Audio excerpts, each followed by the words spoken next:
हरे कृष्ण। सत्यम परम धीमहि। श्रीमद् भगवद गीता एक मार्गदर्शक। भगवान श्री कृष्ण एक एक श्लोक के माध्यम से हमें जीवन के ज्ञान का दर्शन करा रहे हैं। एक एक श्लोक इतना गूढ़ रहस्य लिए हुए है, हमें समझना इतना आसान भी नहीं है, लेकिन कोशिश करने से हमें ये समझ में आ सकता है। आज द्वितीय अध्याय का 21वां श्लोक है। ये 21वां श्लोक अधिकतर सभी लोग इस श्लोक को सुनते आए हैं, बोलते आए हैं।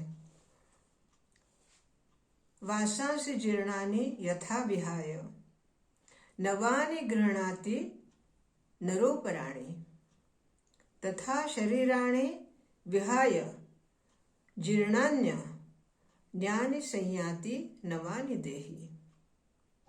कई लोगों ने इस श्लोक को सुना है, कई लोगों से मुझसे आपने भी सुना होगा, आप भी कई बार इस श्लोक को कहे होंगे। साधारण इस श्लोक का अर्थ है कि जिस तरह से पुराने वस्त्रों को छोड़कर हम नए वस्त्र धारण करते हैं, उसी तरह आत्मा इस शरीर रूपी पुराने वस्त्रों को छोड़कर शरीर रूपी नया वस्त्र धारण करती है। ये इसका सामान्य अर्थ है। परंतु इस सामान्य अर्थ को भी अगर हम थोड़ा गूढ़ता से देखें तो हमें पता चलेगा कि ये भगवान श्री कृष्ण हमें वास्तव में क्या कहना चाहते हैं। क्योंकि आत्मा ये परमात्मा का ही एक अंश रूप है और उस अंश रूप को ही पिछले जो श्लोक हुए थे उसमें बताया गया है कि आत्मा का स्वरूप क्या है या आत्मा का कितना अंशात्मक आत्मा का सूक्ष्म रूप है, और उसको अणु आत्मा बोला जाता है। तो अणु आत्मा और परमात्मा ये दोनों ही एक ही हैं, परंतु अणु आत्मा जब किसी शरीर में आ जाती है तब वह जीवात्मा बन जाता है, और ऐसे जीवात्मा उस शरीर के माध्यम से अलग अलग क्रियाकलाप करता है। जैसा शरीर होगा उस तरह से उस आत्मा का या उस शरीर के माध्यम से उसका व्यवहार होता है। पुरुष है तो पुरुष के हिसाब से उसका व्यवहार होगा, स्त्री है तो स्त्री के हिसाब से होगा। कोई जीव है, जीव जंतु है, पेड़ पौधे हैं, पशु पक्षी हैं, जिस शरीर में वो अणु आत्मा आएगा वो अणु आत्मा उस शरीर के हिसाब से व्यवहार करता है। अब आत्मा को जैसे पिछले श्लोक में बताया गया है कि आत्मा को ना तो सुख दुख होता है, ना ही कोई मार सकता है। तो इसी तरह जब वस्त्र धारण करने का क्या मतलब है, जैसे शरीर की जो अवस्थाएं होती है, बाल्यावस्था, पहले तो गर्भावस्था, फिर बाल्यावस्था, फिर किशोरावस्था, फिर युवावस्था, फिर वृद्धावस्था, और वृद्धावस्था के बाद जब शरीर जीर्ण हो जाता है तब वो दूसरे शरीर की तरफ बढ़ने की प्रक्रिया शुरू हो जाती है। अर्थात दूसरा शरीर धारण करने के लिए हमारा ये शरीर मृत्यु की तरफ बढ़ता है।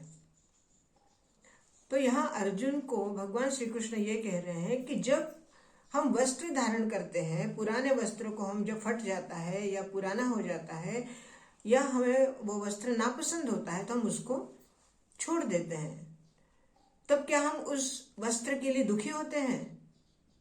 अगर आपका कोई वस्त्र फट गया और आपने उसको फेंक दिया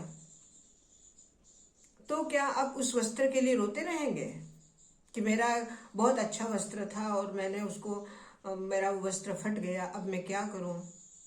जिस तरह उस वस्त्र के लिए हम नहीं रोते हैं, उसी तरह किसी शरीर से जब आत्मा निकल जाती है, अर्थात उस शरीर को छोड़ देती है, उस शरीर का त्याग कर देती है, तो ज्ञानी लोग इस शरीर को छूट जाने से रोते नहीं है या शोक नहीं करते। वही घूम फिर कर बात आ गई शोक के ऊपर कि हमें किस बात पर शोक करना है, किस बात पर शोक नहीं करना है।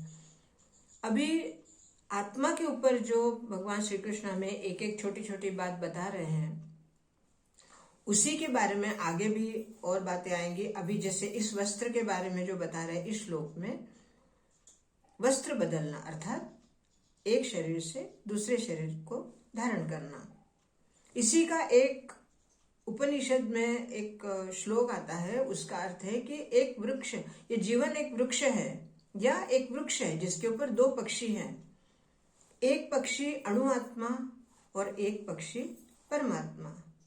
तो अणु आत्मा जो जीवात्मा बनकर किसी शरीर में व्याप्त हो जाती है, तो वह उस जीवन के सुख दुख के फलों को खाना शुरू कर देता है, अर्थात सुख दुख भोगना शुरू कर देता है। और जो परमात्मा रूपी पक्षी है वो हमारे लिए दृष्टा बनकर, वो दृष्टा पक्षी होता है जो अणु पक्षी को व्यवहार में, जगत में, इस संसार में विचरते हुए देखता है, सुख दुख भोगते हुए देखता है, क्योंकि वो दृष्टा है। और जो भोग रहा है वो अणु आत्मा है। तो ये दो पक्षी जो अगर हम ध्यान से देखें, समझें, तो इस शरीर में जो हमारा अणु आत्मा है, ये शरीर जब हमारा क्षीण हो जाएगा, जीर्ण हो जाएगा, या इस शरीर में इतनी क्षमता नहीं रहेगी कि हम आत्मा को चला सके, आत्मा को धारण रख सके, तब ये आत्मा इस शरीर को छोड़ देगी। और जब शरीर छूट जाएगा, आत्मा परमात्मा की तरफ बढ़ जाएगी, तब हमारे साथ वाले जो लोग होते हैं या हम खुद भी शोक में डूब जाते हैं कि हमारी माताजी, हमारे पिताजी या हमारे घर के कोई सदस्य या कोई और भी। तो भगवान श्री कृष्ण का बार बार यही कहना है कि किस बात का शोक करो और किस बात का शोक नहीं करो। तो अर्जुन को फिर से ये बता रहे हैं कि अगर तुम्हें इस युद्ध में भीष्म पितामह या गुरु द्रोणाचार्य या आपके अपने ज्येष्ठ लोगों को मारना भी पड़े, युद्ध में उनको वीरगति भी प्राप्त हो जाए, तब भी तुम्हें शोक नहीं करना है। क्योंकि यूं समझो कि उनके वस्त्र जीर्ण हो गए थे, ये शरीर रूपी वस्त्र जीर्ण हो गए थे, और अब उन्हें नया शरीर प्राप्त होगा, और उस नए शरीर को प्राप्त करवाने में तुम मदद कर रहे हो। हालांकि ये हमारे सामान्य मनुष्य के लिए समझना बहुत कठिन है, फिर भी हम समझने की कोशिश कर रहे हैं कि वास्तव में अगर ऐसा है और भगवान जो कह रहे हैं, भगवान की वाणी कभी असत्य नहीं होती।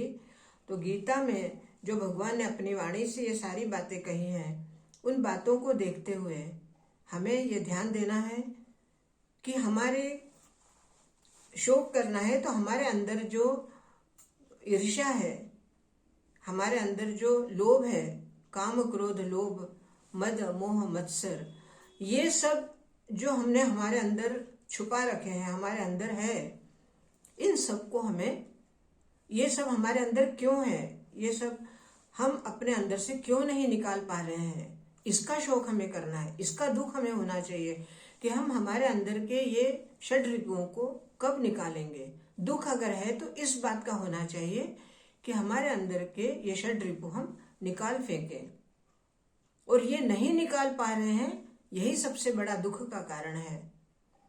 तो भगवान का यही संकेत है कि वस्त्र बदलने के तरह ही हमारा शरीर भी बदलता है और अणु आत्मा दूसरा शरीर धारण कर लेती है। इसलिए किसी भी तरह हमें शोक नहीं करना है और हमें उस पथ पर आगे बढ़ना है जो पथ हमें भगवान की तरफ ले चले।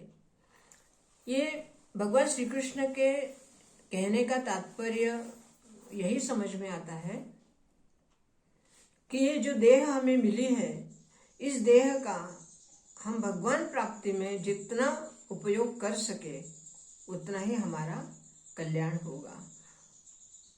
जिस काम के लिए, जिस जो ना करने योग्य शोक है उनके लिए शोक करके, दुख करके हम अपने जीवन को व्यर्थ गंवाने से अच्छा है हम परमात्मा की प्राप्ति के लिए परमात्मा का नामस्मरण करें, परमात्मा की तरफ बढ़ें और हमारे जो हमारे काम, क्रोध, मद, लोभ, मत्सर, ये जो षड्रिपु हमारे अंदर हैं, इन सबको निकालने का प्रयास करें।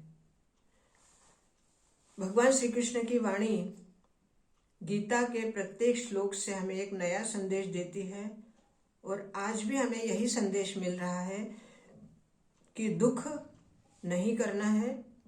भगवान की प्राप्ति के लिए हमें इन सब बंधनों से मुक्त होना है और भगवान के चरणों में लिप्त होना है। आज के लिए इतना ही। बहुत बहुत धन्यवाद। हरे कृष्ण।